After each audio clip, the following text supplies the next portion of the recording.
ನಮಸ್ತೆ ಸ್ನೇಹಿತರೆ, ಎಲ್ಲರಿಗೂ ನನ್ನ ಯೂಟ್ಯೂಬ್ ಚಾನಲ್ಗೆ ಸ್ವಾಗತ ಸುಸ್ವಾಗತ. ಎಲ್ಲರೂ ಮನೆಯನ್ನು ಕಟ್ತಾರೆ, ಮನೆಯನ್ನು ಕಟ್ಟಿಕೊಳ್ಳಬೇಕೆಂಬ ಆಸೆ ಎಲ್ಲರಿಗೂ ಇದ್ದೇ ಇರುತ್ತದೆ. ಆದರೆ ಮನೆ ಕಟ್ಟುವುದಕ್ಕಿಂತ ಮುಂಚೆ ಯಾವ ತರಹ ನಿವೇಶನವನ್ನು ಆಯ್ಕೆ ಮಾಡಿಕೊಳ್ಬೇಕು ಅನ್ನೋದು ಬಹಳ ಇಂಪಾರ್ಟೆಂಟ್ ಆದಂತಹ ಒಂದು ವಿಷಯ.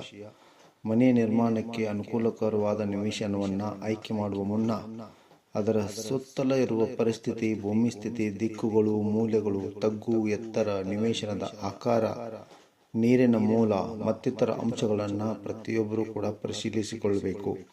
ಸ್ಮಶಾನ, ಕಸಾಯಿಖಾನೆ, ಕೈಗಾರಿಕೆಗಳಿಂದ ದೂರ ಇರುವಂತಹ ಸ್ಥಳ, ದೇವಾಲಯ, ಕಟ್ಟಡದ ನೆರಳು ಬೆಳೆದ ಜಾಗ, ಪೂರ್ವ, ಈಶಾನ್ಯ, ಉತ್ತರ ದಿಕ್ಕುಗಳಲ್ಲಿ ಬೆಟ್ಟಗಳು, ಗುಡ್ಡಗಳು, ದೊಡ್ಡ ಮರಗಳಿಲ್ಲದಂತಹ, ದಕ್ಷಿಣ, ಪಶ್ಚಿಮ, ನೈಋತ್ಯಗಳಲ್ಲಿ ಬಾವಿ, ನೀರಿನ ಹಳ್ಳ, ಕೆರೆ, ತಗ್ಗುಗಳು ಇಲ್ಲದಂತಹ ಸ್ಥಳವನ್ನು ಅನುಕೂಲಕರ.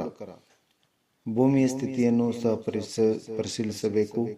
ಭೂಮಿಯಲ್ಲಿ ಮೂಳೆಗಳು, ತಲೆ, ಬುರುಡೆ ಇರಬಾರದು. ದೊಡ್ಡ ಬಂಡೆಕಲ್ಲು, ಗುಡ್ಡ, ಹುತ್ತ, ಭಾರೀ ಮರಗಳು ಕೂಡ ಇರಬಾರದು.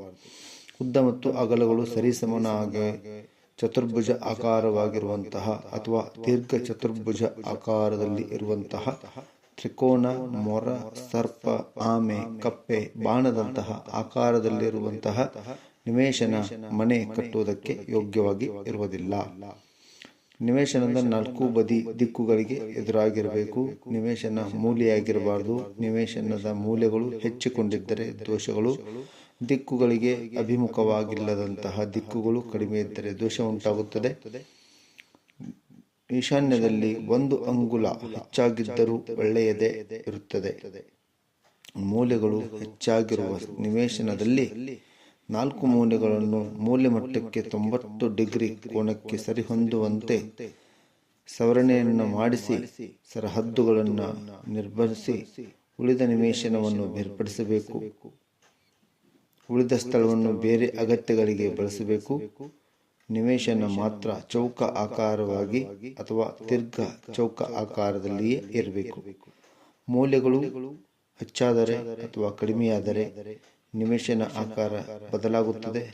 ಚತುರಸ್ರ ಅಥವಾ ಚತುರಸ್ರದಲ್ಲಿ ಸ್ವಲ್ಪ ಜಾಗ ಬಿಟ್ಟು ಸರಹದ್ದುಗಳನ್ನು ನಿರ್ಧರಿಸಬೇಕು. ನೈಋತ್ಯವ ಹೆಚ್ಚಾದರೆ ವಿರೋಧಗಳು, ಧನನಷ್ಟ, ವ್ಯಾಧಿ ಬಾಧೆ, ವಾಯುವ್ಯ ಹೆಚ್ಚಾದರೆ ಗೃಹಿಣಿಗೆ ಕೇಡು, ಮನಃಶಾಂತಿ ಇಲ್ಲದಂತೆ ಆಗುತ್ತದೆ, ತಿರುಗಾಟ. ಆಗ್ನೇಯ ಹೆಚ್ಚಾದರೆ ರೋಗ ಬಾಧೆ, ಋಣಬಾಧೆ, ವಿವಾದಗಳು, ವ್ಯಯ. ಈಶಾನ್ಯ ಹೆಚ್ಚಾದರೆ ಅತಿ ಶುಭಕಾರಕ.